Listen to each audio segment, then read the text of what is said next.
നമ്മുടെ പി സിക്ക് രണ്ട് ലൈനേ ഉള്ളൂ. ഒന്നെങ്കിൽ റൈറ്റ് എക്സ്ട്രീം അല്ലെങ്കിൽ ലെഫ്റ്റ് എക്സ്ട്രീം. അതിൻ്റെ ഇടയിലൂടെയുള്ള ഒരു മധ്യനയം അദ്ദേഹം ഒരു കാലത്തും സ്വീകരിച്ചിട്ടില്ല.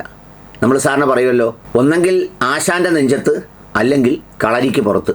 ഇത് രണ്ടുമല്ലാത്തൊരിടമില്ല എന്ന് പറയുന്നത് പോലെയാണ് പി സി ജോർജ്.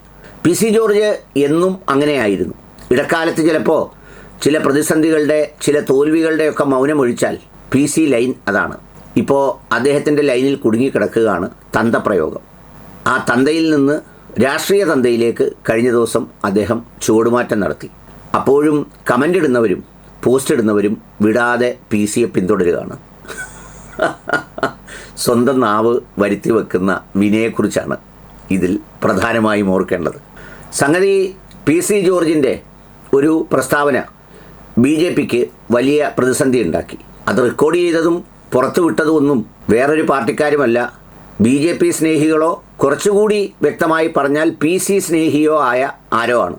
അതിനുള്ളിൽ ജിഹാദി ഉണ്ടാകാൻ തരമില്ല, പിന്നെ ലീഗുകാരുണ്ടാകാൻ തരമില്ല, വേറെ ഏതെങ്കിലും പി സി വിരോധികളായ മറ്റാളുകൾ ഉണ്ടാകാൻ തരമില്ല. മറിച്ച് അത് പി സിയുടെ സ്നേഹിതർ തന്നെ ആയിരിക്കണം ആ സംഭാഷണം പുറത്തുവിട്ടത്. ഇനി അത് പുറത്തായിക്കോട്ടെ എന്ന് വിചാരിച്ച് അദ്ദേഹം തന്നെ പിടിയിലാ നടത്തിയതാണോ എന്നും അറിയാനൊക്കില്ല. പി സി ആയതുകൊണ്ട് ഒന്നും പ്രവചിക്കാനൊക്കില്ല. സംഗതി ഫണ്ട് വിവാദവുമായി ബന്ധപ്പെട്ട ചർച്ച നടക്കുമ്പോഴാണ് 4.25 കോടി രൂപയുടെ ചെലവും അതിൻ്റെ കണക്കും ഒക്കെ പുറത്തു വന്നത്.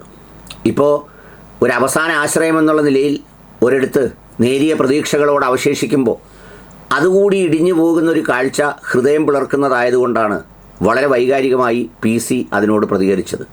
മോഡിജി എൻ്റെ തന്തയാണ് എന്നാണ് പറഞ്ഞു കളഞ്ഞത്. സാധാരണ ആരെങ്കിലും പറഞ്ഞാൽ അതിനെ ആവേശപൂർവ്വം ആഹ്ലാദപൂർവ്വം ആ പറയുന്ന പാർട്ടിയുടെ അണികളും മോഡി ഭക്തരും മോഡിയുടെ പിന്തുണക്കാരും അതുപോലെ ആ പാർട്ടിയിലെ ആളുകളും ഏറ്റെടുക്കേണ്ടതാണെങ്കിലും ഇത് പി സിയുടേതായതുകൊണ്ട് ലേശം മോശമാണോ എന്നൊരു ചിന്ത പൊതുവിൽ ആ പാളയത്തിലുണ്ടായി. എതിർ പാളയക്കാരാവട്ടെ ഇത് ഗണ്യമായി അങ്ങ് ഉപയോഗപ്പെടുത്തി എല്ലാവരും കൂടി പ്ലാത്തോട്ടിലെ ചാക്കോച്ചനെ ഒക്കെ പറഞ്ഞുകൊണ്ട് അങ്ങ് രംഗത്ത് വരികയുണ്ടായി. അത് വല്ലാത്ത ട്രോളുകളായപ്പോഴാണ് പി സി വിശദീകരണവുമായി ഇറങ്ങിയത്. അത് രാഷ്ട്രീയ തന്തയാണെന്നാണ് പി സി പറഞ്ഞത്. രാഷ്ട്രീയത്തിൽ നമ്മൾ പലപ്പോഴും പലതും പ്രയോഗിക്കാറുണ്ട്. എൻ്റെ രക്ഷകർത്തൃസ്ഥാനം, എൻ്റെ ഗുരുസ്ഥാനം, എൻ്റെ പിതാവിന് തുല്യം എന്നൊക്കെ പറയാറുണ്ട്. അല്ലാതെ ഇത്ര പച്ചയായി എൻ്റെ തന്തയാണ് എന്ന് പറയണമെങ്കിൽ അത് പി സി ജോർജിൻ്റെ നാവിൻ തുമ്പിലെ സരസ്വതി കടാക്ഷം വിളങ്ങുമ്പോൾ മാത്രമേ സാധ്യമുള്ളൂ.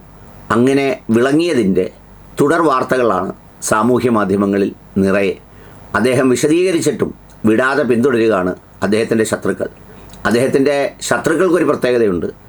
അദ്ദേഹത്തിൻ്റെ നാവ് പോലെ തന്നെ കടുപ്പമുള്ളവരാണ് ശത്രുക്കളും. അതുകൊണ്ട് അങ്ങ് അറുത്ത് മുറിച്ച് കടത്തിയാണ് കമൻറ്റുകളിൽ പലതും.